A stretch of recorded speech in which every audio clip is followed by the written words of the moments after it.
como é que Yeah. o colega ali no está a Pois, ver, pois, está a pois. ver as aulas? Uhum. Bom, até aqui não há motivos de queixa, não é? Penso que está a correr da melhor forma possível, Ok, tal como a gente, na verdade, desejou, não é? ok, ok. Então, estamos a crer que depois disto teremos inputs suficientes para, eh, para novos desafios, caso venham a acontecer.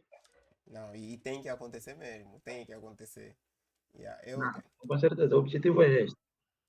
eu também fico feliz, fico feliz Pois, pois. pela forma como vocês recebem, sobretudo, as aulas.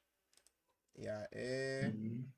Para mim é uma experiência nova trabalhar Certo. esse tipo de tema numa modalidade à distância. É mesmo A distância, ok. uma experiência muito nova. À distância participo, por exemplo, em conferências, fizemos palestras, mas uma sala de aula como tal e num curso dessa dimensão, é a primeira experiência. Aham. E aí eu fico feliz quando a recepção por vossa parte é positiva. Fico muito Uhum. feliz. Pois, pois. Eu por acaso até não fiquei cético em momento algum em participar numa atividade deste gênero, porque eu já participo de algumas formações à distância. Ok, ok.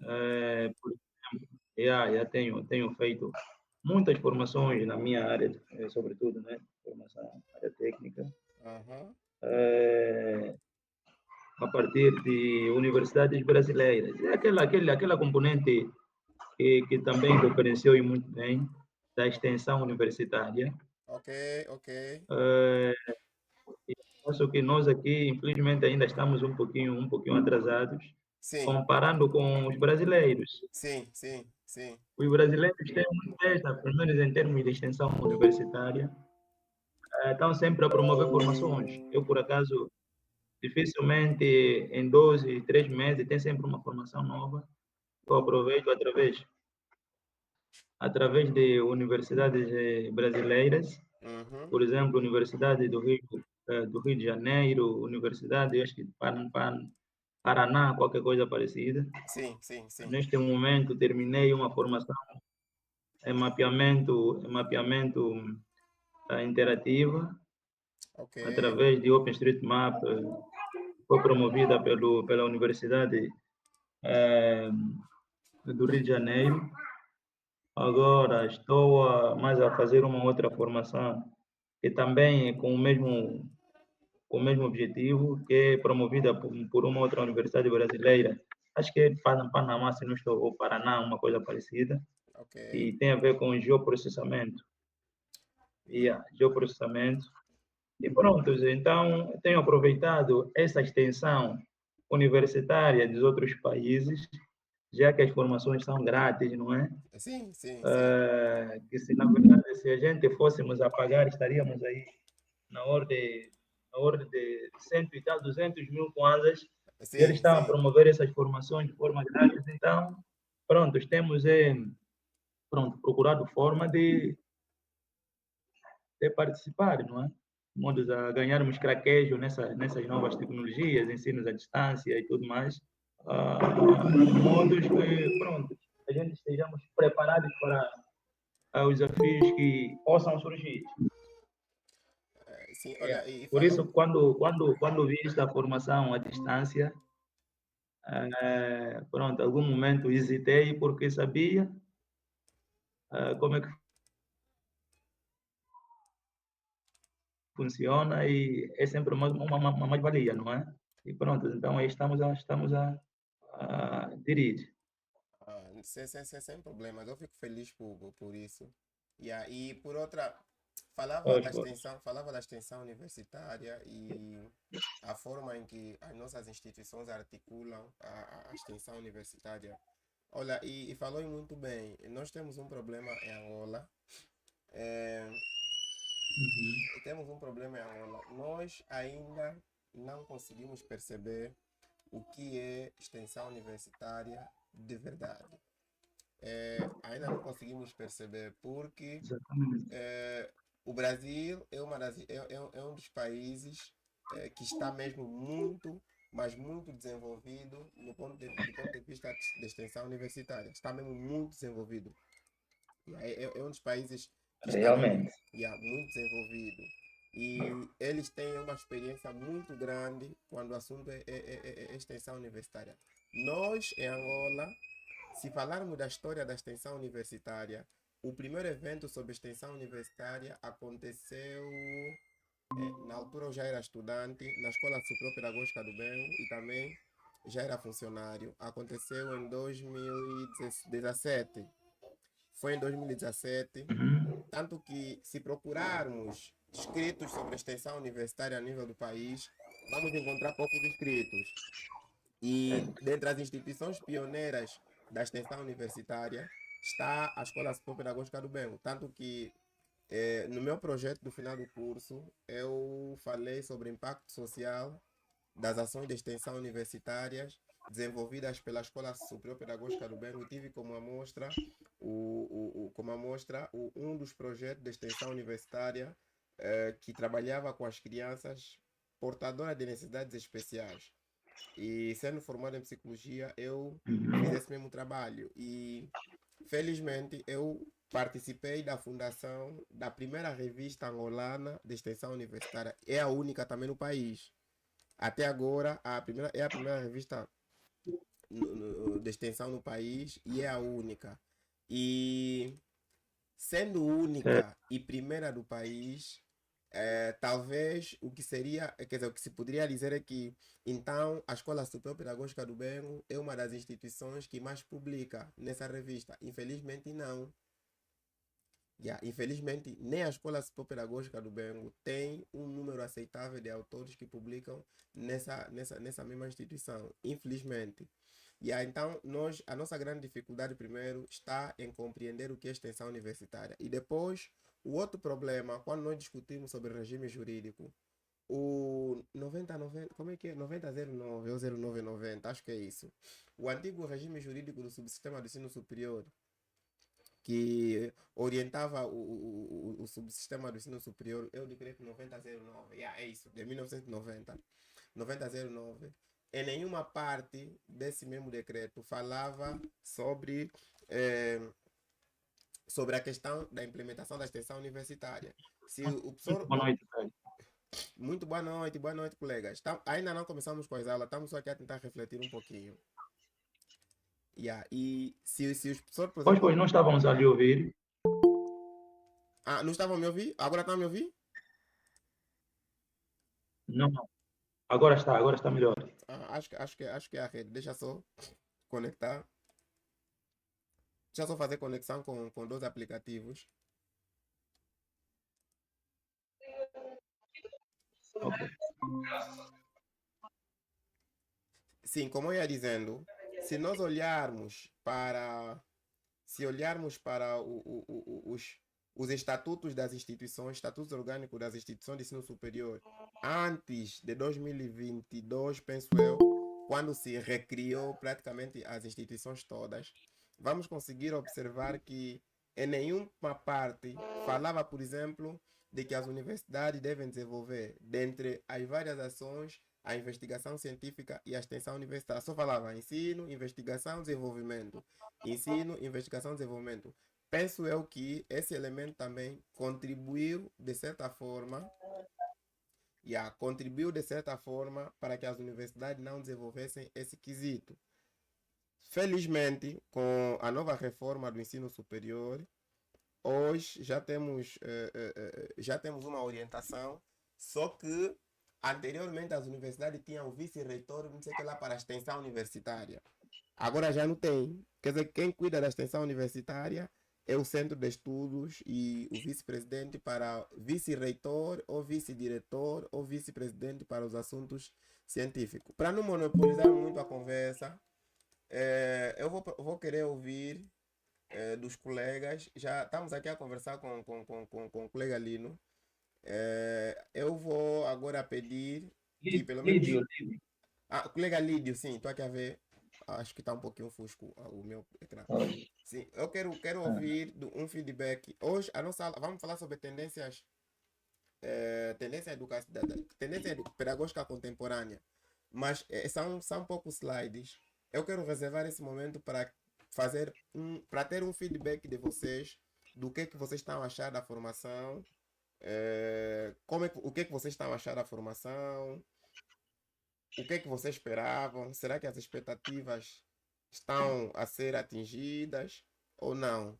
Vou começar pelo colega Antônio Mateus Calunga. O que acha da formação? O que está... Boa noite, professor e os demais colegas na sala. Boa noite. Muito boa noite, Para colega. mim, esta pergunta é uma Boa noite, oportunidade. colega. Sim.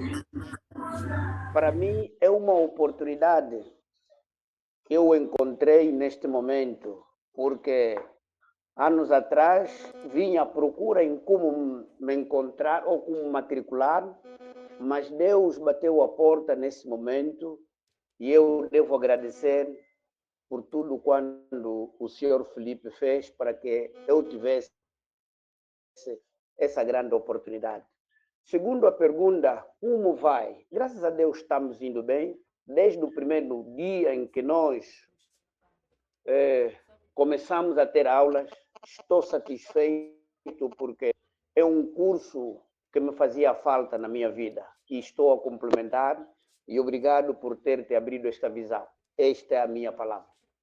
Muito obrigado, muito obrigado. Nosso colega Antônio Mateus Calunga. Agora passo a palavra ao colega Augusto Zombo. O que acha da formação? As expectativas estão sendo boas? Estão sendo respondidas?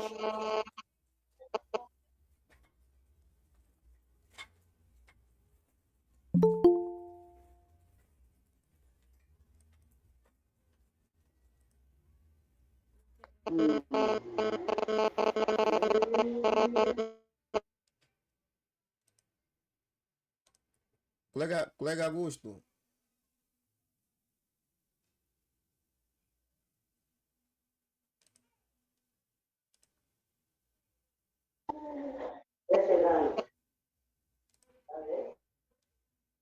Então, vamos passar para a colega Eunice. Colega Eunice, muito boa noite. O que está achando da formação?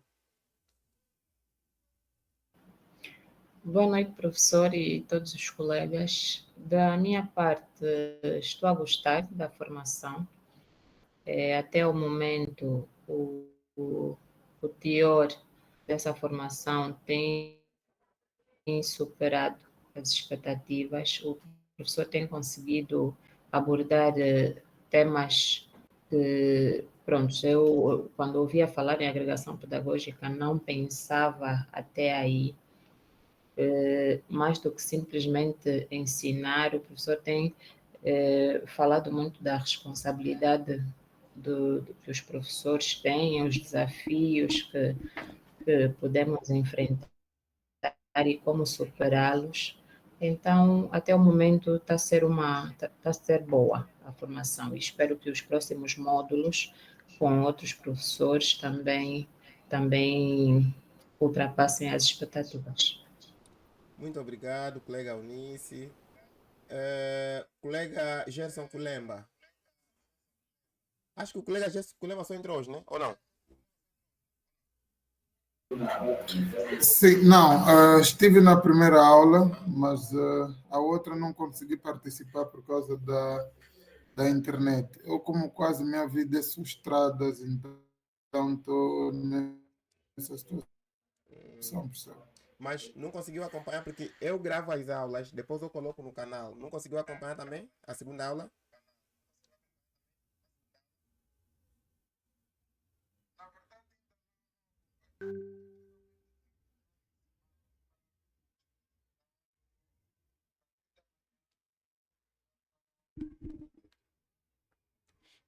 Acompanhar a aula também. Mas eu estou me desfazendo algumas coisas para me concentrar melhor nas aulas. E qual é a avaliação que faz? Infelizmente foi apenas a aula 0 e a aula 1, né? E qual é a avaliação que o colega Gerson faz Só que só assistiu a aula 0 e a Só aula que 1. só assistiu a aula 0 e a aula 1. Agora, me conseguem ouvir, né, colega? Desculpa. Desculpa, pessoal, não percebi. Eu perguntava, Sim, apesar agora de, sim. apesar de só ter assistido a aula 0 e a aula 1, eu gostava de saber qual é a avaliação que faz depois de assistir a primeira aula. Será que as expectativas?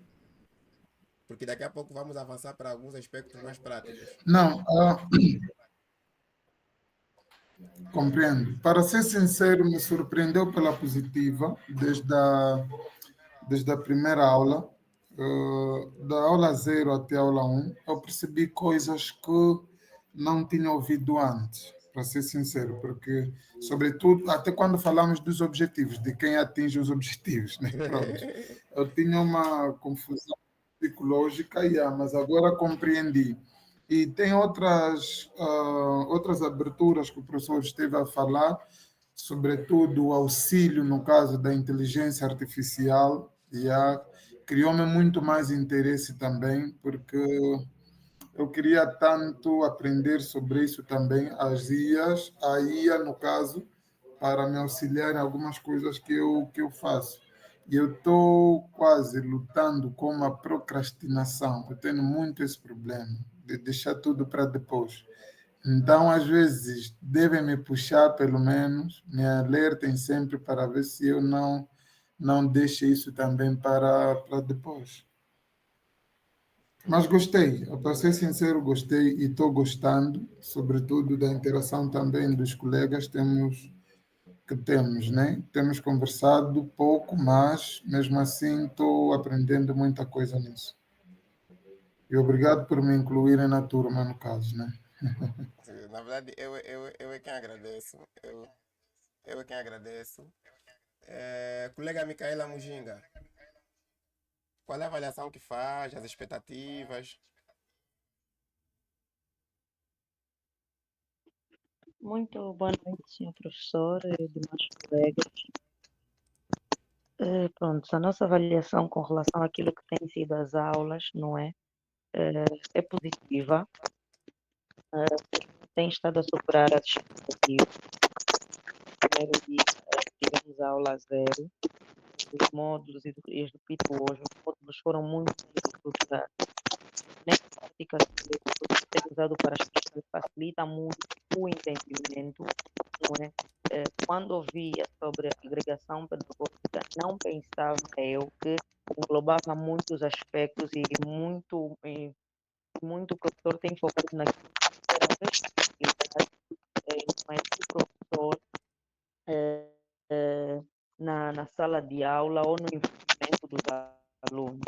Então, espero poder continuar assim e que o professor continue mesmo a ter essa paciência de puxar por nós uma outra vez quando não estamos a participar da aula, se possível questionar mesmo como uma forma de nos envolvermos todos.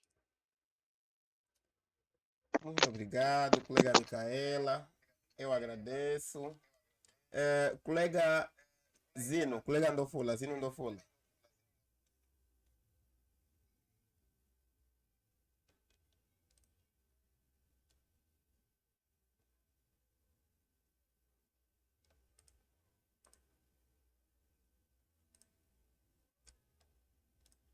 Colega Zino.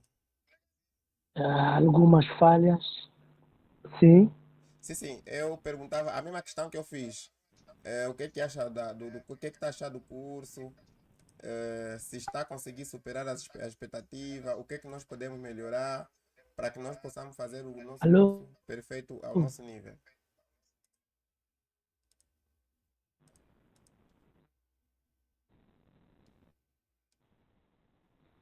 Sim, eu,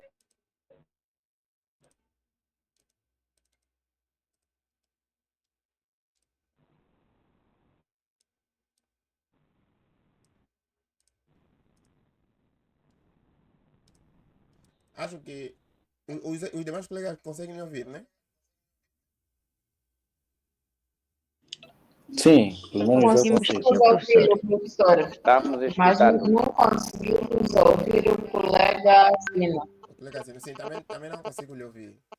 Então, antes de partirmos para a nossa aula, de hoje. Hoje vamos falar. Deixa eu só colocar aqui o slide. Cadê? Hoje vamos falar sobre tendências.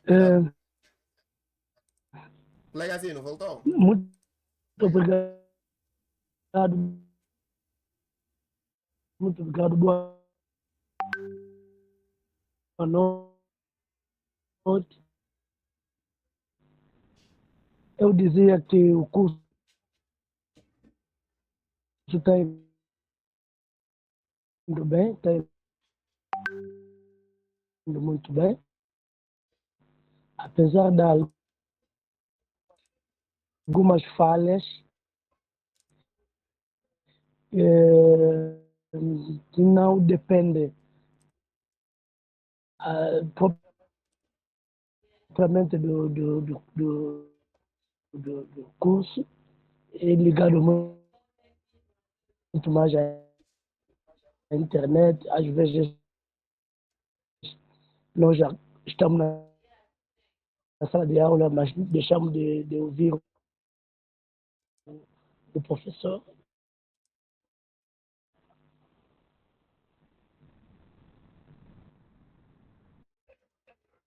Eu também estou a ouvir muito. Acho que o colegazinho deve ter problema de internet. Colegas, deixa eu só abrir aqui a sala de aulas.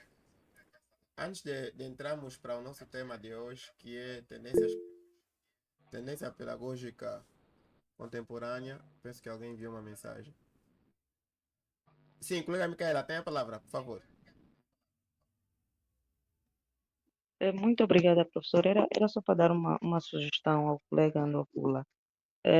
Tal como o colega Augusto, né, que não conseguiu aqui falar ou dar a sua opinião com relação ao que o professor fez, ele mandou no grupo do WhatsApp, Sim. disse que está com angina e que não conseguiria falar e, no entanto, deixou lá a sua opinião com relação à questão. Não sei se fui a única que quase não conseguiu perceber a resposta do colega. Não sei se o professor conseguiu responder na totalidade. Se calhar a internet está a falhar um bocadinho. Penso que o colega pode deixar também a resposta lá no grupo. Sim, ou um áudio, né?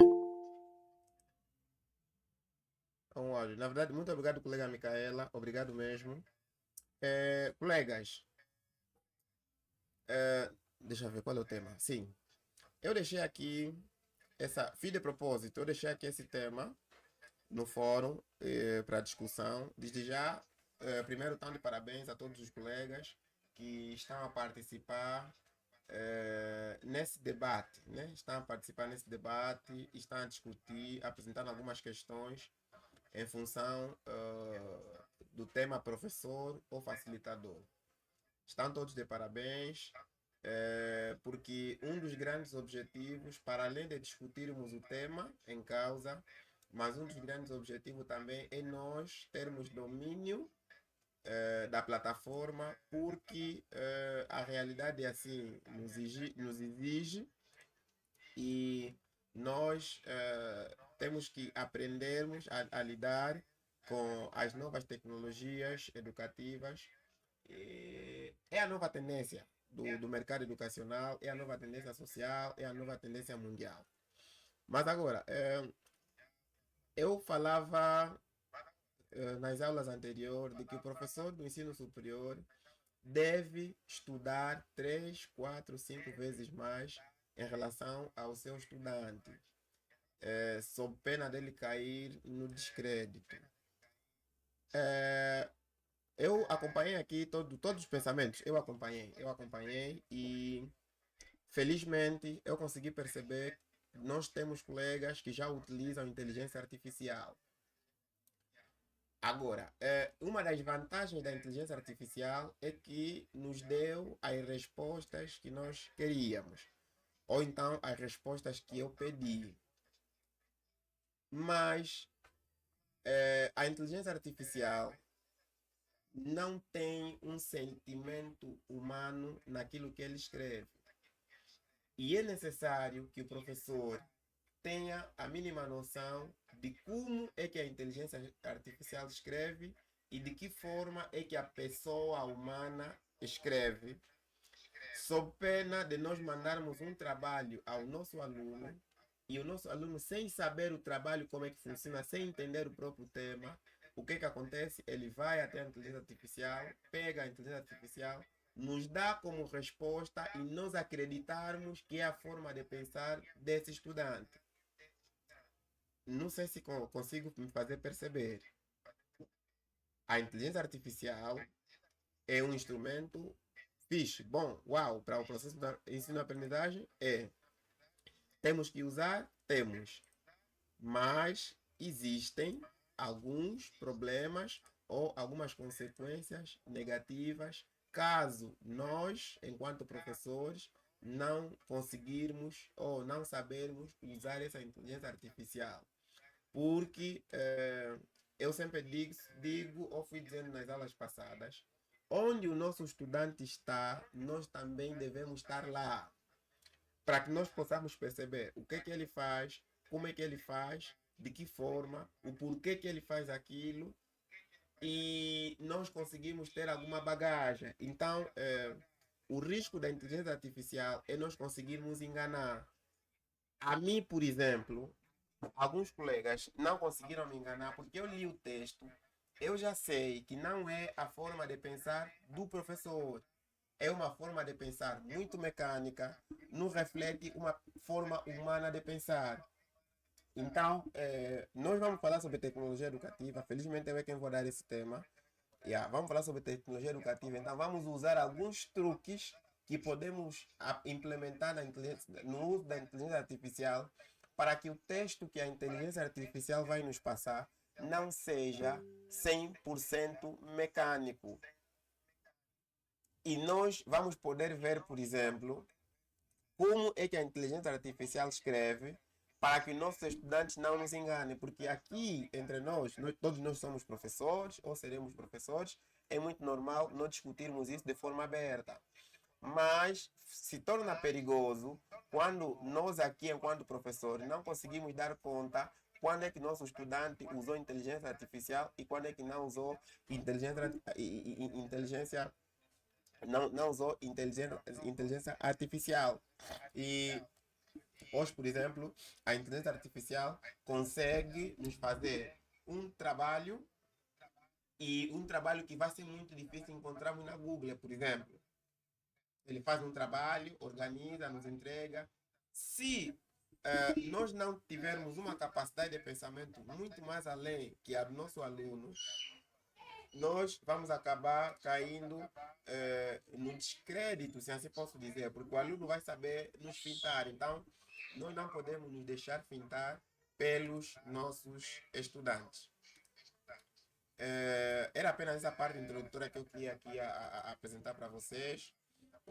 Temos apenas 12 slides, então eu queria apresentar esses slides de uma forma muito rápida e talvez chegamos também num pequeno espaço para discutirmos o tema de hoje. O nosso tema é tendência na educação contemporânea e na pedagogia atual. Vamos poder discutir nessa aula alguns modelos de ensino que existem e nós procurarmos ver qual é o modelo que nós implementamos e de que forma é que nós também podemos adotar alguns modelos. Claro, essa questão de modelos educativos são modelos que em muitos casos dependem muito de política nacional ou de política institucional. Mas na aula passada nós falamos e vimos que o Estado é alguém que pensa padrão. Cose um tipo de roupa, que ele entende que se todos são gordos, ou pensa como se todos são da mesma medida. Então, pensa uma educação de uma forma e o professor faz a vez do alfaiate que vai reduzindo a roupa em função da medida ou então do tamanho e peso de cada estudante. Vamos começar a refletir sobre o papel da escola na sociedade. A escola faz parte das várias instituições que existem na sociedade, tá, como família, igreja e outras instituições. A escola também faz parte desse ciclo. E a escola faz parte de um sistema social que responde para uma determinada finalidade. Qual é a finalidade da escola? Claro, tudo que a escola faz é para o homem. A igreja faz para o homem, a família, todas as ações que a família desenvolve é para o homem. Tudo que o Estado faz tem como fim último o cidadão ou então o homem. Então a escola também está lá. Agora, a escola tem um papel de ensinar, de transmitir valor. Mas nós sabemos que a escola não é a única instituição que tem a responsabilidade de ensinar. Não é a única que tem a responsabilidade de ensinar. A família tem essa responsabilidade, a sociedade também tem essa responsabilidade, a igreja também faz isso. Só que essas instituições todas, nos últimos tempos, nós temos observado que cada uma delas tem se excusado da sua responsabilidade, que é de formar o cidadão, e deixamos a responsabilidade para a escola. Por exemplo, eu acho que muitos de nós já passamos por isso. Olha, você me está a cumprimentar por quê? O teu professor não te ensinou? Então, na escola não te ensinaram que tem que saudar os mais velhos? Quer dizer, o pai, a falar isso ao seu filho, está a atribuir uma responsabilidade à escola. E, em função disso, a cada tempo que vai passando, a escola vai se desenvolvendo e se adaptando, quer dizer, procurando assumir a responsabilidade que os mais variados setores sociais lhe atribuem. Então, a escola tem um papel muito importante para transmitir valores sociais, culturais e também alguns valores que estão relacionados com valores políticos, se assim posso dizer. E essa escola que tem essa responsabilidade. Acho que a minha rede caiu. Consegue me ouvir, né, colegas?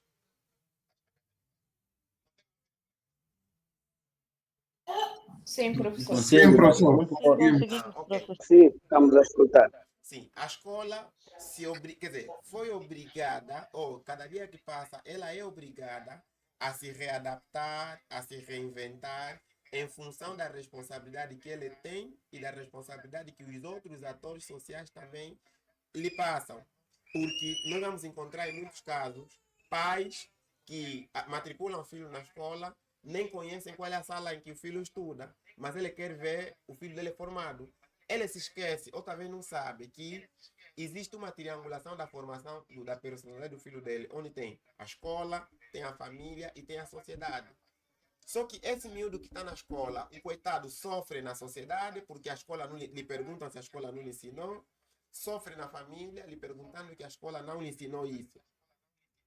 Por exemplo, as questões relacionadas a valores sociais, sobretudo, as questões relacionadas com respeito, por exemplo, são questões que nós sabemos que são questões básicas, porque até o aluno vai à escola já falando.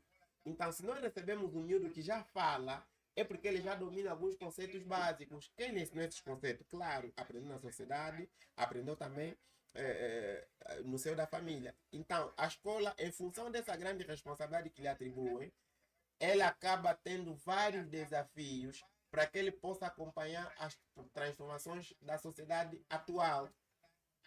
Quais são os desafios que a escola, por exemplo, vai enfrentando para poder acompanhar os desafios?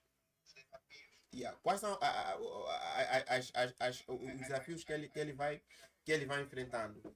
Um dos desafios, por exemplo, está relacionado com a qualificação dos seus atores, sobretudo os próprios professores. É um desafio onde os professores devem ser altamente competentes e qualificados para que possam responder essas necessidades todas que são cobradas pela escola, porque o professor é a pessoa que materializa o processo de ensino-aprendizagem. Se nós olharmos fora da qualificação dos próprios professores, vamos encontrar outros desafios que estão relacionados, por exemplo, com a própria questão da infraestrutura, com a questão relacionada com as condições que a própria escola deve ter. Se nós temos um pai que põe um aluno na escola, esse aluno está na escola, o pai não conhece a escola em que o filho frequenta, não conhece o professor do próprio aluno, não abre o caderno do aluno para poder acompanhar a tarefa, a tarefa, as tarefas que os professores orientam, sobretudo no ensino primário. Então, é necessário que a escola tenha condições suficientes para que possa garantir uma aprendizagem efetiva nesse mesmo aluno. Só que, infelizmente, a escola também acaba falhando por conta de que ela também não aguenta a demanda da responsabilidade, porque os outros atores não querem colaborar. E a escola também, até um certo ponto, acaba sendo usada de culpada da crise que, em muitos casos, a educação enfrenta. O que acontece? A política, ou a educação do ponto de vista político, desenha um conjunto de ações e um conjunto de expectativas. Essas expectativas podem ser do ponto de vista social, do ponto de vista institucional. Quer dizer, há um conjunto de elementos. Vamos lá ver. Fora do próprio aluno, vamos lá. Quem é professor do ensino geral sabe que as escolas de ensino geral têm a responsabilidade. Quem não tem orçamento, pelo menos até o primeiro ciclo, não tem orçamento, depende do orçamento geral do Estado. É a escola que compra folha, é a escola que compra giz, é a escola que compra isso, é a escola que compra aquilo, é a escola que compra isso. São expectativas, ou são um conjunto de normativos e informações que estão aí plasmados. Só que, na realidade, acontece uma outra coisa, acontece um contrassenso. Obrigam o diretor a fazer contribuição, o professor tem que fazer aquilo. Quer dizer, fora da responsabilidade que eu tenho, ao invés de me criar condições, acabam me criando outras situações. Agora, a outra crise na educação que pode se observar está relacionada com as expectativas do aluno e as expectativas do ponto de vista de política de ensino ou então de política social. Como é que isso acontece? Eu acho que todo mundo já viu um meme que diz assim: parabéns, puníveis, vocês formaram uns bons motoqueiros. Eu acho que muitos de nós já nos deparamos com esse meme no Facebook. Essa informação surge em função de uma crise na educação. Por quê? Aquele aluno que disse ou que parabeniza o PUNIV por ter formado bons motoqueiros, quer dizer que foi frustrada uma expectativa dele. Quem frustrou essa expectativa é a educação. Quem frustrou essa expectativa para ele é a escola. Por quê? Porque a política diz que quem faz PUNIV, quem faz aquilo, depois do ensino médio, ele é um técnico médio. Mas o técnico médio de quê? Quer dizer, construir-se uma teoria social de que quem é técnico médio vai poder procurar emprego. Só que a realidade não é isso. Agora, nós vamos entrar numa próxima crise porque a ministra da Educação, em seu discurso, orienta as famílias, os pais encarregados de educação, a matricular os seus filhos nas escolas politécnicas para que possam fazer cursos técnicos. Porque os cursos técnicos são eles que dão garantia de empregabilidade. É isso que o país quer, é isso que a sociedade quer. Tá tudo bem. Eu, enquanto filho, que não entendo de matemática, eu queria fazer um curso de direito, vou a um politécnico para fazer um curso de mecânica industrial ou qualquer curso, por exemplo, no Macarenco ou qualquer politécnico. Chego lá, termino a formação e depois da formação, como é que fica? Será que nós, o Estado, o governo, tem condições necessárias para que possa garantir a empregabilidade desses jovens que vão sair das escolas politécnicas com 23, 21, 22 anos?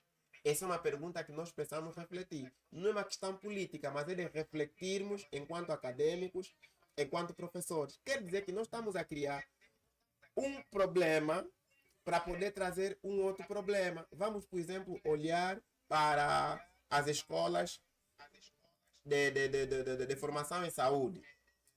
As escolas de formação de técnicos de saúde, hoje, estamos a ouvir, há informações que dão conta de que futuramente, ou dentro em breve, vai se fechar alguns cursos de saúde porque existem muitos técnicos.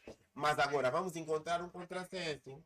Existem muitos técnicos de saúde que não têm emprego. Mas é a nossa ministra que também vai ao público defender de que os pais encarregados de educação devem matricular os seus filhos na escola técnica. Ah, agora não sei, por exemplo, o que é que nós queremos. Ou queremos que os nossos alunos, os nossos filhos façam politécnico ou então eles façam Unives. Mundialização da educação. Em cada dia que o mundo vai evoluindo, a educação também vai acompanhando essa evolução. E vamos encontrar um conceito que é o conceito de neoliberalismo na educação. Penso que alguém levantou a mão, será? Ah, não, ninguém levantou a mão. Como eu dizia,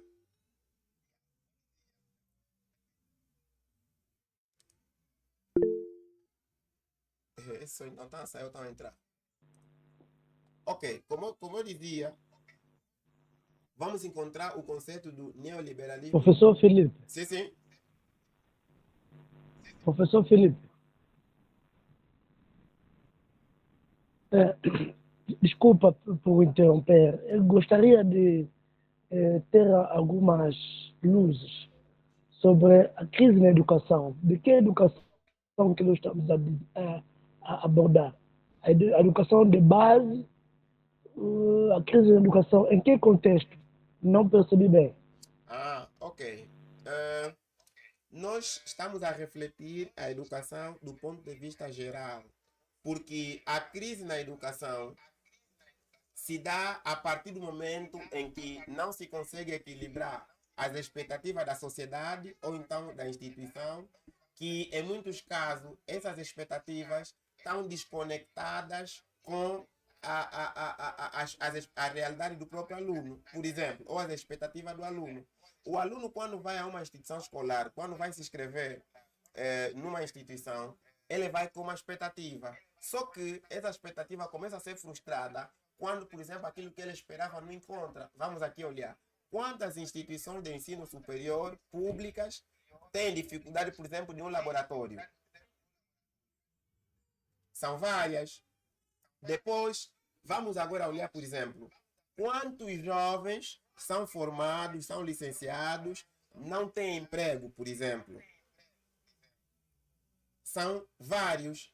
E depois vamos encontrar agora um contrassenso, onde alguém que subsaiu sem estudar e diz que não, você não precisa estudar porque estudar não te garante nada. A visão é melhor que estudar. Esses conceitos todos, essas situações todas, surgem em decadência de uma crise que a própria educação vai enfrentando. Por quê? Porque a educação tem um conceito. A educação é boa quando você se forma. Quer dizer, tem uma expectativa de quem é formado. A educação te dá uma expectativa de quem é formado. Você, depois de terminar a formação, você é engenheiro e, sendo engenheiro, você vai poder trabalhar na indústria A, B, C e D e depois disso e aquilo. Ok. Alguém vai perder tempo, se assim posso dizer, se formando até um certo nível.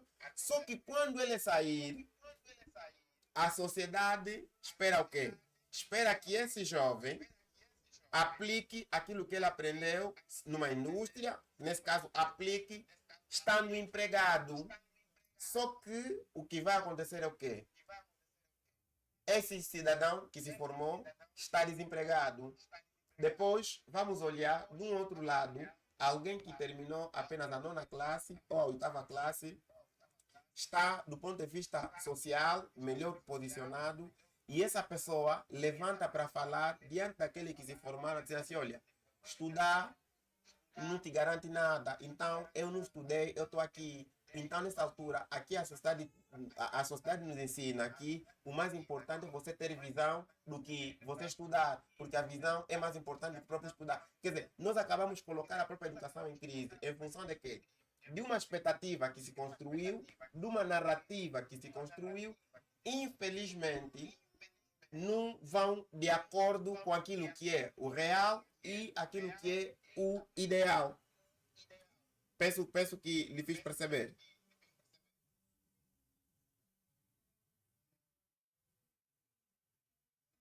Ok, agora, do ponto de vista da mundialização da educação, o que acontece? A educação, Muitíssimo bem, sim, obrigado. a educação para de ter aquele caráter que é só de transmitir conhecimento, e ela começa a se alinhar, né, na qualificação daquela pessoa que nós estamos a fazer. Quer dizer, o neoliberalismo, do ponto de vista da educação, ele traz uma perspectiva olhada para a globalização. Como é que o mundo está? O mundo está assim, está a pedir o quê? Está a pedir um técnico que sabe fazer isso. Automaticamente definem um perfil de formação de acordo a essa necessidade do mercado. Nós queremos que formemos engenheiros agrônomos porque a agricultura é a base. Então, é necessário que nós apostemos na agricultura. Então, vamos só formar um agricultor. Quer dizer, ele é um engenheiro agrônomo, vai fazer isso e aquilo. Agora, nessa perspectiva, a educação também agora cai numa outra vertente que vai ser encarada como mercadoria. Até que ponto é que a educação chega a ser encarada como uma mercadoria? Que não poderia ser. Através da lógica do mercado comercial, da sociedade que é muito comercial, a educação também acaba não ficando de fora. Hoje, por exemplo, nós sabemos que quantos de nós discutimos as nossas universidades não estão no ranking das 100 melhores universidades de África, por exemplo. Nós reclamamos, nossa universidade não está no ranking das melhores 100 universidades. Ok, está tudo bem. A grande questão é, quais são os parâmetros que definem uma melhor universidade? Ok, existem parâmetros, está tudo bem. Quem é o mentor desses parâmetros? É aí onde entra, por exemplo, a característica comercial. Ok, uma universidade deve ter isso, deve investir nisso, deve ter aquilo, deve ter aquilo. Uma coisa é séria e certa. Primeiro, Angola nunca vai ter uma universidade no ranking das melhores universidades do mundo. Sobretudo, nunca vai estar nem em primeiro lugar, nem em segundo, nem em terceiro, nem em quarto. Sabe por quê? Porque esses lugares sempre estarão ocupados para as Cambridge, Harvard. Por quê? Porque a sociedade comercial determinou parâmetros para que uma universidade conste aí. Primeiro, o quesito tempo, e depois, nós nunca, se a nossa universidade completar 5.000 anos, é porque a Harvard e outras universidades vão ter mais do que isso, porque o tempo não vai parar para eles. O outro elemento é a questão, por exemplo, do financiamento. A pergunta é, quem é que estuda, por exemplo, na Universidade de Harvard, Cambridge, nas melhores universidades do mundo? Existe uma elite, são filhos de uma elite muito pesada que estudam nessas universidades. E essa elite faz o quê? São os principais financiadores dessas universidades. Quer dizer que a educação também é vista como mercadoria. Cria-se rankings. Quem cria ranking é uma entidade comercial, vai financiar uma universidade, essa universidade só estuda lá o filho dele, e depois o filho dele é que tem as melhores oportunidades e assim sucessivamente. E o que acontece? Em função dessas situações todas, surge o elemento privatização do próprio ensino. Porque o ensino público é gratuito. Quantos de nós preferimos colocar o nosso filho no colégio Elisângela Filomena, por exemplo? porque nós entendemos que lá tem maior qualidade de ensino. Quando nós queremos colocar o nosso filho na escola portuguesa, na escola francesa e outras, na escola americana, por exemplo. Agora, a grande questão é, quanto é que pagam nessa escola? 1 milhão, 1 milhão e 500. Quem está em condições de pagar 1 milhão e 500, 2 milhões e 500? Claro, nós não. É filho de quem? Filho do fulano de tal. Então, a educação até aqui chega a ser vista como uma mercadoria. Edgar Morin, um grande pensador, ele é um grande pensador que apresenta consigo 7 saberes para a educação do futuro.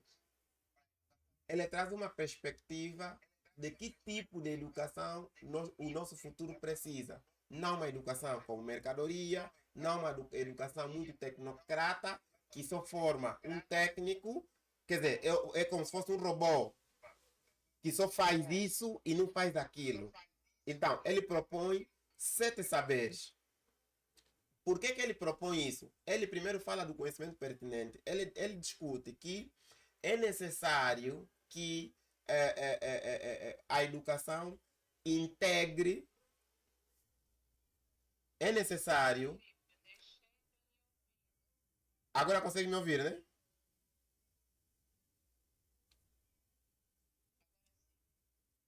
Sim, como eu dizia, é necessário, para ele, é necessário que a educação integre. Deixa eu voltar aqui no slide. Ok. Acho que já consegui me ouvir. Vou desligar o microfone. Sim, para ele é necessário que a educação integre outras áreas do saber. Por quê? Para poder possibilitar que o aluno consiga ver além daquilo que é formatado ou que está a ser formatado para ser futuramente. Nós não devemos pensar como o neoliberalismo, que entende se o estudante é agrônomo, vai ser engenheiro agrônomo, só podemos lhe ensinar introdução à atividade agrária, agricultura, de não sei o que lá, agricultura. Não. Nós temos que formar o estudante numa perspectiva multidisciplinar para que ele consiga olhar a sociedade também numa perspectiva multidisciplinar. Edgar Morin traz também uma reflexão sobre a condição humana do ponto de vista do processo de ensino e aprendizagem.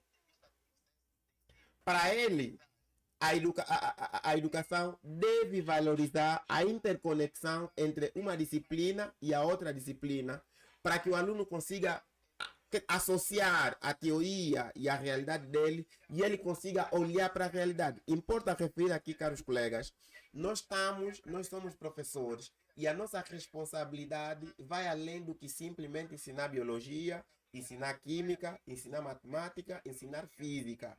Nós temos as responsabilidades como professores e enquanto professores nós temos que transmitir valores, temos que ter empatia, temos que olhar para o estudante como um cidadão, como um ator da sociedade, como alguém que vai interagir com outro agente da sociedade. Nós temos que olhar a educação ou o nosso indivíduo como alguém que vai transformar a realidade social. E para transformar a realidade social, ele vai ter que interagir com outros atores também. Então, é necessário que se valorize a interdisciplinaridade. Quer dizer que, na nossa prática enquanto professores de química, nós podemos criar uma ação que vai levar a química a se comunicar, por exemplo, com a língua portuguesa. É possível nós refletirmos isso. Nós temos que olhar a nossa disciplina de biologia para que se comunique com a disciplina de história, por exemplo. Por quê? Para que o estudante consiga também interligar ponto A, ponto B e ponto C. Porque esse cidadão, quando for à sociedade, não vai definir o que é biologia. Ele vai ter que aplicar aquele conceito de biologia a uma realidade social. E, infelizmente, nós não conseguimos simular uma realidade. A vida se aprende vivendo. Então, se nós estamos a preparar esse cidadão, deve ser formado numa perspectiva interdisciplinar. E, para Edgar Morin, a educação tem uma dimensão cultural e social. Por quê? porque ela deve ser abordada de uma maneira ampla. Por isso é que os currículos são flexíveis. Se o assunto hoje é o vídeo ou então o áudio da Iola que vazou falando sobre fulano de tal, fulano Y tal, e eu chego na sala de aulas, encontro os meus estudantes a discutir, criar um debate em torno dessa temática, independentemente desse assunto ser tão informal ou parar nas redes sociais, nós, enquanto professores, devemos criar condições para, se virmos que há toda a necessidade do professor discutir esse assunto com os estudantes, então devemos olhar pelo menos uma parte do nosso tempo, dispensar para que nós possamos discutir esse assunto com os estudantes, porque é uma situação que faz parte do meio social deles. Estando ele na construção da personalidade deles, e nós estamos a preparar um cidadão, não um especialista só em química, que só entende química, que só entende os ditongos, que só entende fisioterapia. Nós estamos a formar um cidadão, então não perdemos nada ao abrirmos um espaço desse, discutir essa situação com os nossos alunos e vamos discutir numa perspectiva pedagógica. O professor deve aproveitar uma grande oportunidade para poder ensinar aos estudantes alguma coisa. Então, Edgar Morin defende que a educação que nós transmitimos na sala de aulas, em função daquilo que eu falei anteriormente, que a escola tem uma responsabilidade muito grande, porque cada dia que passa, os outros atores que poderiam ajudar a escola a cumprir com seus objetivos, abandonam a escola com a sua responsabilidade. Então, nós, Edgar Morin, olha para aqueles problemas elencados anteriormente, traz consigo os 7 saberes, né? Os 7 saberes sobre a educação do futuro. Então, ele olha a educação que nós transmitimos nessa perspectiva. Identidade terrena na educação. Consciência plenitária.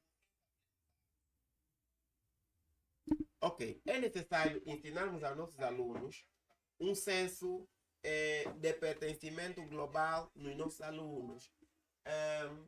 Todos nós temos a responsabilidade de cuidar do planeta. Então, mais do que só ensinarmos aquilo, espero que possamos entender essa perspectiva, esse pensamento numa perspectiva global. Então, nós temos que ensinar ao nosso aluno, porque preservar o planeta é nossa responsabilidade. Então, nós temos que criar condições que esse aluno saia da sala de aula também com sentido de pertença do planeta, porque a responsabilidade de cuidar do planeta é nosso. Se nós não cuidarmos, nós mesmos vamos morrer. Então, é necessário que nós possamos também transmitir uma responsabilidade relacionada com a questão do meio ambiente, com a questão do planeta, com a questão do mundo. Quer dizer, em poucas palavras, é com a questão do meio social, porque é o meio social onde esse cidadão vai interagir. Nós vamos ensinar ao nosso aluno de que você vai a uma sociedade, mas esse meio que você vai interagir enquanto profissional, você deve ser responsável também pela sua manutenção, deve ser responsável pela construção também desse elemento. E também o outro elemento que ele traz é sobre a questão da violência e disciplina escolar. Para ele, a questão da violência social e violências econômicas está muito relacionado com a questão das desigualdades sociais e também das influências externas que o ambiente escolar vive. Quer dizer, dentro da sala de aulas, nós vamos encontrar o aluno, ou vamos nos deparar, por exemplo, com a questão com situações relacionadas à violência, sobretudo na sala de aula, que pode ser violência física, violência verbal, aquela questão de atrito, aquela questão de o aluno querer enfrentar, por exemplo, o professor, ou então querer enfrentar a própria escola. Nós devemos olhar essas situações como reflexo ou então resultado das desigualdades sociais. Por que resultado das desigualdades sociais? Porque o aluno está a vir de uma sociedade, de um meio social que não é igual, não é equitativo.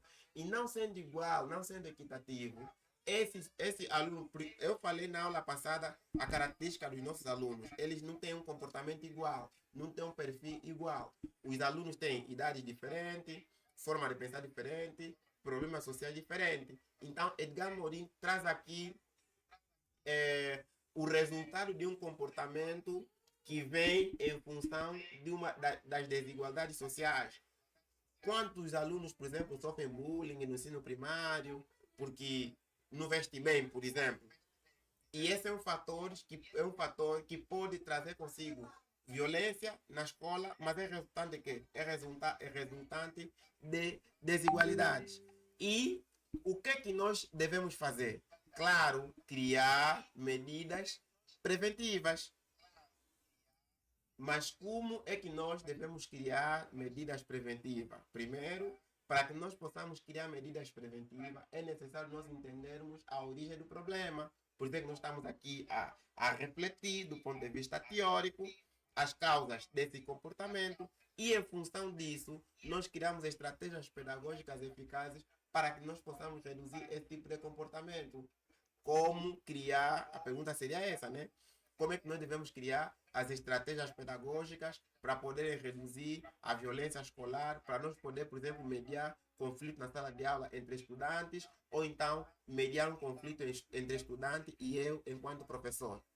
Vamos voltar nas aulas anteriores, compreender primeiro o meu papel enquanto professor, eu entender que o aluno está no processo de aprendizagem, eu entender que esse comportamento surge das desigualdades sociais, eu se entender o estudante, onde é que ele sai, por que ele está lá e qual é o meu papel, eu consigo encaminhar melhor o nosso aluno. O que acontece com muitos de nossos colegas quando um estudante tenta lhe afrontar? Utiliza da arrogância como uma ferramenta de defesa. A grande pergunta é, será que a arrogância resolve o problema do conflito entre professor e aluno? Não, não resolve. Por quê? Porque o aluno sabe que o professor está a ser arrogante e depois os alunos conversam, automaticamente é o professor que será mal olhado, é o professor. Então, nós não estaríamos a construir o aluno conforme nós queríamos, até um certo ponto, conforme nós devemos construir a sua personalidade. Daí a necessidade de nós entendermos o aluno, conhecermos o aluno, conhecermos o contexto do próprio professor, conhecermmos a responsabilidade do próprio professor. Só assim é que nós podemos criar as estratégias. Se me perguntar agora qual é a principal estratégia, se assim posso dizer, poderia ficar muito difícil, por exemplo, eu responder, por conta de eu não saber, por exemplo, qual é o principal problema que encaramos, se assim posso dizer. Mas uma das estratégias que é mais viável é o diálogo com os estudantes. Quanto mais você conversa com os estudantes, sobretudo não só na sala de aulas, fora da sala de aulas, porque o estudante tem mais tempo fora da sala de aula. Quando você conversa com o estudante, você se aproxima do estudante, o estudante, ao invés de te faltar com respeito, o estudante ganha mais respeito de ti do que te faltar com respeito, porque você não dá espaço ao estudante reunir com outro grupo e te falarem mal. O que acontece, caros colegas, quando nós nos afastamos dos estudantes? Quando nós criamos barreira entre estudante e eu enquanto professor, aqui onde eu estou com o meu grupo, o aluno também lá está com seu grupo, só que infelizmente você não consegue saber o que ele está a armar contra ti. Você não consegue, por exemplo, perceber o que eles pensam sobre vocês. Então, quando você não dá espaço, quando você não dá espaço ao estudante para que ele crie um certo grupinho, automaticamente você consegue ter o estudante mais próximo de ti, você consegue perceber quais são os problemas que ele vive, quais são as dificuldades, o porquê que ele se frustra, porquê que ele não se frustra e porquê ele apresenta essa atitude ou então aquela atitude. Do ponto de vista histórico, nós vamos encontrar duas tendências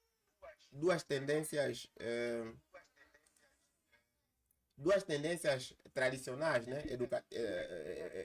educativas, sobretudo que muito se desenvolveram no Brasil. A tendência tradicional, que é um modelo baseado na transmissão de conhecimento com foco na memorização. Quer dizer, eu te ensino o que é isso, você tem que decorar e na prova tens que me dar aquilo. Me responde aquilo que eu te ensinei. Quer dizer, é um modelo que não permite ao estudante refletir, não permite ao estudante discutir, não permite... Quer dizer, você não traz nada. A pergunta é, quantos de nós passamos numa sala de aulas com um professor que te pede e você responde tal igual conforme te pediu? Alguns até fazem aquelas provas. A educação, traço, traço, aquilo que traço. Isso é absurdo. Nós estamos a utilizar um modelo tradicional de ensino que não permite o estudante refletir, porque a prova não prova nada. Angula Miguel de Souza, um professor que muito escreve sobre a educação, a prova nem sempre prova alguma coisa. Porque você está a me pedir algo, mas só que eu tenho uma outra coisa que posso te dar. Então, ao invés de eu perguntar o que é isso, e se eu pedir que o estudante reflita em torno daquilo, eu ler para procurar perceber até que ponto é que o estudante pensa nessa perspectiva. Só que para nós conseguir fazer isso, nós precisamos formar o nosso aluno nessa perspectiva. Nós não estamos a formar robô, estamos a formar um ser pensante. Um ser que vai na sociedade, vai interagir com a sociedade, em função daquilo que ele aprendeu, colocar em prática para resolver os problemas sociais. E se nós queremos formar esse estudante assim, nós devemos começar na sala de aulas. E vamos encontrar a outra tendência, a escola novista, que está relacionado com a escola nova, que é uma perspectiva que propõe o aluno ser o centro do processo de ensino-aprendizagem. Que uma perspectiva que procura promover a autonomia de quem está a ser formado. Por quê? Porque o aluno, para além de ser objeto, ele também é sujeito. A outra tendência é a tendência tecnicista, que está relacionada com a formação ou transmissão de conhecimento do ponto de vista técnico. Quer dizer, é tipo robô, eu só vou te ensinar a fazer isso. Vamos dar uma aula, por exemplo, vocês estão a fazer curso de agregação pedagógica. Eu sei que uma das vossas preocupações é aprender, por exemplo, a planificar a aula, a gerir tempo na sala de aulas. Vocês, pelo menos uma das vossas preocupações é essa. E podem ficar descansados, eu vou dar esse tema, vamos discutir e discutir ainda mais. E esse elemento, se vocês estão a pensar assim, é porque vocês talvez pensavam que a vossa responsabilidade enquanto professor cinge-se apenas na sala de aulas. Mas se eu viesse aqui vos dar um seminário sobre agregação pedagógica, cujo teor baseia-se apenas em traçar o objetivo de ensino, selecionar conteúdos, traçar um plano de aulas, eu estaria a passar uma formação para vocês do ponto de vista tecnicista. Quer dizer que esses todos os conceitos que nós discutimos aqui, vocês não teriam a oportunidade de refletir e a vossa ação poderia se limitar apenas em planificar. Vocês sabem fazer bom plano de aulas, mas nós somos bons professores de planificação, sabemos cumprir com o tempo, sabemos traçar os objetivos, sabemos intercalar objetivo, conteúdo, método e também avaliação, mas não somos pessoas enquanto professores. Porque mais do que sermos professores, nós somos pessoas. Nós estamos a formar um ser humano, estamos a formar um cidadão, estamos a formar uma pessoa que vai interagir com outras pessoas, estamos a formar uma pessoa que vai constituir a futura sociedade. Então, isso aqui não passa apenas em traçar um plano de aulas. É mais do que isso. Passa em refletir a sociedade, em refletir o aluno, em conhecer o aluno, em entender a nossa missão enquanto professores. Só depois é que nós vamos na sala de aula. Quer dizer que o dar aulas é a coisa mais fácil. O mais difícil é nós chegarmos até dar aulas. Então, a perspectiva tecnicista está muito relacionada com essa perspectiva. A tendência tecnicista está relacionada mais com essa perspectiva, onde o professor forma aluno tipo um robô. Quer dizer, as máquinas que fazem telefone, tem aqueles onde as pessoas que trabalham nas empresas, quem já trabalhou no armazém sabe, ou numa fábrica sabe, existe um grupo de pessoas que só monta uma coisa, o outro monta uma coisa, e quer dizer, ele está formatado só para fechar com fita cola. Vem, fita colou, vem, fita colou, vem, fita colou, vem, fita colou. O outro só pega a caixa, atira num sítio. Pega a caixa, atira no sítio. Pega a caixa, atira no sítio. O outro só separa. Quer dizer, estamos a fazer alguma coisa. O objetivo é formar sociedade, sim, porque aquele que é agrônomo vai fazer sua agronomia, o médico só vai fazer medicina, o outro, quer dizer, para nós darmos o conjunto que é a sociedade. Mas a perspectiva que nós estamos aqui a refletir não é essa. Nós temos que formar um agrônomo que sabe discutir sociedade, que sabe discutir impacto do IVA, que sabe discutir o IPU. Então, nós estamos a formar um cidadão que consegue discutir a taxa aduaneira, porque são problemas que ele vai viver. Agora, quais são as principais tendências, as principais tendências, né, que estão muito discutidas hoje? Primeiro, a tendência liberal. Aquilo que nós estamos a discutir. A escola deve preparar uma pessoa para exercer um papel na sociedade. Então, nós temos que lhe preparar com habilidades suficientes para ele poder exercer aquele papel na sociedade. Tendência progressista reflete ou discute a formação de um sujeito que seja capaz de criticar a sociedade, que seja capaz de refletir a sociedade. Por quê? Se ele olha para você e fala, não, isso aqui não está bom, ok, não está bom por quê? Por conta disso, disso, disso e aquilo. Então, qual é a solução? Não, a solução é essa e aquela. Então, um sujeito que consiga dar respostas às necessidades que a sociedade apresenta. Vamos encontrar como último slide o Paulo Freire, um grande pensólogo da educação, o brasileiro, que fala da educação libertadora. Defende um modelo de educação que está voltado à participação de todos, onde o aluno é protagonista, onde se valoriza aquele que também entendemos que não participou, não estudou, não frequentou em uma escola, mas ele sabe alguma coisa. E mais para fundo, vamos encontrar, por exemplo, uma outra perspectiva que é a pedagogia social. Vamos aqui ver o SOBA, por exemplo. O SOBA não é licenciado, né? Vamos encontrar muitos SOBAs que não são licenciados. E não são mesmo licenciados. Mas o SOBA gere uma sociedade. O SOBA é praticamente pai de uma comunidade, resolve problemas e a sociedade lhe obedece. Claro que essa pessoa tem um nível de conhecimento, não é aquele que se ensina na sala de aulas, mas também esse conhecimento precisa ser valorizado e até um certo ponto esse conhecimento pode e deve ser partilhado com quem é universitário e discutir essa perspectiva de educação que ele teve ou essa perspectiva de pensamento social que tem como resultado resolver problema social. Porque esse SOBA não estudou, o pai dele, o avô dele que era SOBA também não estudou, o bisavô, trisavô, quer dizer, lhe passaram uma educação de geração a geração, mas que consegue manter uma comunidade estável. Quer dizer, aquilo que nós esperamos do nosso aluno que sai da sala de aulas, o SOBA faz. Então, essa é uma outra corrente que, se forem pesquisar, vocês vão poder encontrar. Muito obrigado, caros colegas. Em síntese, eu falo muito, mas em síntese é praticamente isso. Eu gostava de passar a palavra para vocês.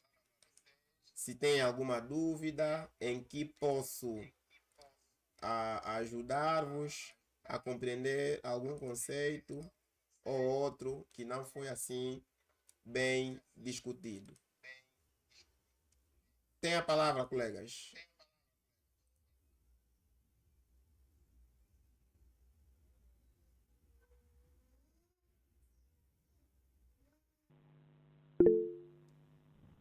Sim, colegazinho, pode falar. Obrigado. Acompanhei atentamente o professor, mas fiquei um pouco aí onde o professor falou de Edgar Morin, que fundamentou 7 saberes da educação do futuro. Gostaria de saber quais são esses 7 saberes, de forma resumida.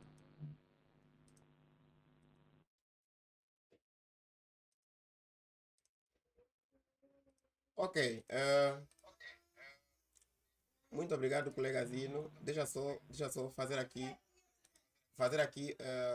um pequeno resumo daquilo que são os 7 saberes. Primeiro, Edgar Morin, ao trazer os 7 saberes da educação para o futuro, ele olhou para aquela que é a educação atual. Que tipo de educação nós temos? Como é que acontece a educação que nós temos? E qual é o tipo de educação que nós precisamos ter? Primeiro, vamos olhar, por exemplo, para aquelas universidades que são praticamente as melhores do mundo, onde só estuda lá os filhos dos mais ricos, por exemplo. Vamos olhar, por exemplo, para aquela situação relacionada com a questão da crise na educação, onde o governo, as políticas públicas falam uma coisa e a realidade que o aluno vai viver é completamente diferente daquilo que ele vai, daquilo que o próprio aluno esperava. Então, ele primeiro ensina. O primeiro saber está relacionado com conhecimento pertinente. Para ele, para a educação do futuro, o ensino deve integrar muitas áreas do saber. Para fazer o quê? Para possibilitar que o aluno consiga ter uma visão mais complexa. Quer dizer que nós não podemos formar um aluno só porque ele vai ser matemático e lhe ensinar só matemática. Nós temos que ensinar ao aluno a associar matemática com a língua portuguesa, a associar matemática com a biologia, e ao treinarmos o aluno nessa perspectiva, automaticamente o aluno também conseguirá até um certo ponto refletir ou então associar aquilo que eles ensinaram com a realidade social. Também ele diz que ensinar a condição humana na educação. Primeiro, é necessário que a educação valorize a conexão de uma disciplina com a outra.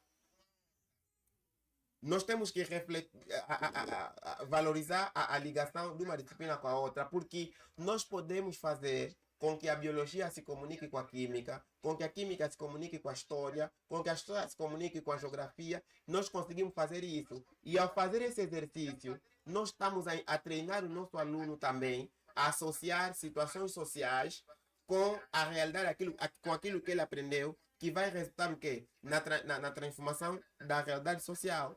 E ele reflete que a educação deve ter uma dimensão cultural. É necessário que a educação valorize aspectos culturais, valorize aspectos históricos e aspectos sociais do próprio aluno. Antes de formarmos o aluno, temos que refletir, temos que olhar primeiro os aspectos culturais, temos que valorizar. Quantas vezes os nossos alunos foram chotar, nós mesmos nos cortaram o cabelo, nos metamos no caminho do mato, porque cabelo, você não pode ter esse cabelo aqui. Quantas vezes se fez manifestações até que o Ministério da Educação aprovou uma diretiva que orienta que o aluno pode entrar com o cabelo que ele tem. Por quê? Nem sempre o ter muito cabelo é uma questão de higiene. Porque a realidade, eu, por exemplo, se vocês verem, eu crio o cabelo o meu cabelo é um pouquinho maior. Eu tenho dificuldades de cortar o cabelo porque o meu cabelo me identifica. A realidade onde eu cresci numa realidade muito conturbada. Eu cresci numa realidade em que todos os dias acordávamos com tiros. Eu cresci numa realidade em que, se você não se comportar como delinquente, você não vai ser aceito no teu grupo social, você vai ser um bolo e leite. Então, esses todos os elementos permitiram também com que eu tivesse um tipo de personalidade. Agora, se o professor não valorizar essas questões culturais, essas questões que influenciam na personalidade que eu tenho, o professor não vai conseguir me formar, porque vamos criar choques. O professor vai discutir com o aluno, tem que cortar teu cabelo. Eu não sei porque o aluno cria cabelo. E se imaginemos que é uma tradição, por exemplo, da família dele, nós temos que valorizar e respeitar. O outro saber que o Edgar Morin também traz é a questão da identidade terrena da educação. Ele discute o quê? Ele diz que é necessário nós ensinarmos nossos alunos a terem um sentimento de pertença social, um sentimento de pertença do planeta, porque nós entendemos que se discute sempre todos os dias a questão da proteção do meio ambiente. Então, a proteção do meio ambiente é responsabilidade de todos. A proteção do planeta é responsabilidade de todos nós. Então, nós também temos que ensinar o nosso aluno a valorizar o espaço em que ele vai interagir. Tudo bem, você vai ser o quê? Vai ser um engenheiro mecânico. Vai interagir numa indústria automóvel. Claro, você não vai interagir só com carros. Você vai interagir com pessoas, vai interagir com clientes, vai interagir. Então, esse espaço onde o nosso futuro profissional vai estar, nós devemos ensinar a esse cidadão, a esse estudante, a valorizar esse espaço. O outro saber está relacionado com a violência e disciplina na escola. Quantos de nós nos deparamos com uma sala de aulas cheia, por exemplo, de alunos indisciplinados, de alunos violentos? Edgar Morin, ele diz que a violência na escola, a falta de respeito e outros elementos que nós podemos encarar, que os alunos podem apresentar, outras características que os alunos podem apresentar na sala de aulas, são resultados das condições sociais ou então das desigualdades sociais de onde o aluno sai. Então, quando o aluno vem na sala de aulas, nós devemos estar preparados a receber esse tipo de aluno, mas só vamos estar preparados se nós conseguirmos entendermos onde é que o aluno saiu, o que é que o aluno fez, o que é que o aluno faz, como é que é. Quer dizer, nós devemos entender o aluno primeiro e depois criarmos estratégias pedagógicas para que nós possamos banir ou então reduzir esse tipo de comportamento. E eu falava sobre de que forma é que nós devemos banir esse tipo de comportamento. Claro, vamos banir esse tipo de comportamento através de estratégias pedagógicas. Agora, qual é o tipo de estratégia pedagógica que nós temos que criar? Nessa altura, vai me ser difícil eu dar a resposta exata de que a estratégia pedagógica é essa, porque não sabemos qual é a situação. Porque toda a situação que pode surgir do ponto de vista de violência na sala de aula, claro que tem uma causa. E é sobre essa causa que nós devemos agir. E eu falava que uma das melhores formas de nós evitarmos violência ou de procurarmos entender melhor o estudante é o professor estar no mesmo espaço onde os alunos também estão. Então, quer dizer que a nossa relação com os estudantes, não deve se limitar apenas na sala de aulas. Nós devemos construir uma relação duradoura que vai além da sala de aulas para que nós possamos perceber na íntegra os reais problemas dos nossos estudantes, porque, primeiro, a nossa interação com o aluno na sala de aula é uma interação que é praticamente limitada. Limitada por quê? Questão tempo, por exemplo. Então, se está limitada com questão tempo, lá fora não. Então, temos que entender o aluno no pátio escolar, temos que entender o aluno lá fora. Quer dizer, a aproximação com o estudante, muito pelo contrário, ao invés de trazer negatividade, traz mais benefícios do que outra coisa, porque você vai poder ouvir até aquilo que você não tinha noção que você poderia ouvir do próprio aluno, e nós conseguimos construir melhor o processo de ensino-aprendizagem nessa perspectiva, entendendo melhor o aluno, do que nos distanciar do próprio aluno. Por quê? quando você se aproxima do aluno, mostras que eu sou teu professor. O aluno vai querer te agradar na sala de aulas. E te agradar na sala de aulas é fazer sempre aquilo que o professor orienta, cumprir com aquilo que o professor orienta, porque o aluno não quer perder a tua amizade. Não sei se consegui fazer perceber ao colegazinho do Fula.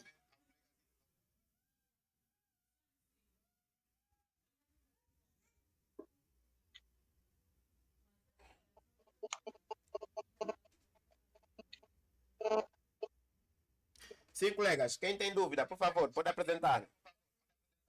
Eu já terminei a minha apresentação. Então, o tempo é dado para vocês.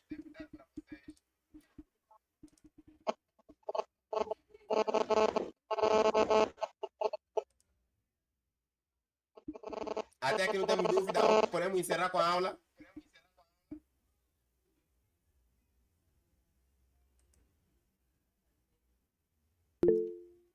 Sim, colega Micaela, tem a palavra, por favor. Muito obrigada, professor. Prontos, do meu ponto de vista, a aula foi esclarecedora. Não é como de costume, sei que o professor vai disponibilizar o material lá na sala de aula, aqui na sala de aula. Vamos ainda assim fazer uma releitura de todo o material e, eventualmente, caso eu, né, não vou falar do modo geral, mas caso eu encontre alguma dúvida, poderei apresentar na próxima aula ou mesmo, se calhar, puxar o professor no off para assim interagir qualquer dúvida. Tá bem, sem problemas. Então, colegas, para encerrar a aula, eu vou dar um trabalho. Não se preocupem, mas o que eu quero é que os colegas, porque daqui a pouco já vamos falar da planificação, então, os colegas, vamos fazer um diagnóstico, vamos fazer uma sondagem. Os colegas vão planificar uma aula e vão enviar para mim, mas vão enviar lá na plataforma. Eu vou já daqui a pouco orientar o trabalho. Os colegas vão planificar uma aula e vão enviar para mim. Eu vou fazer a correção do trabalho da aula. Quer dizer, vamos ter uma planificação inicial e uma planificação final. Os colegas vão planificar agora e depois vamos poder fazer a avaliação do plano que vocês fizeram agora e o plano que vocês vão fazer depois dessa formação. E se puder, os colegas, em função desse plano que vocês vão fazer, se calhar também poderá ser a vossa aula, porque depois cada um vai ter que dar aula, pelo menos nem que for 10 minutos, em função de uma planificação. Estamos juntos, né, colegas?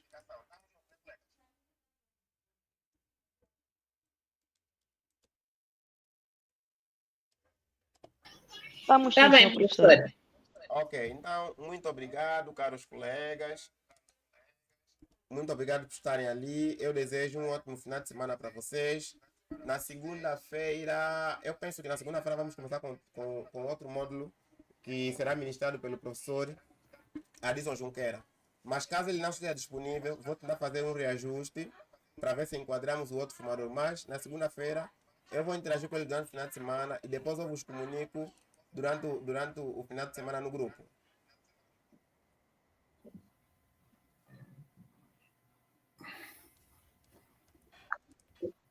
Tá bom.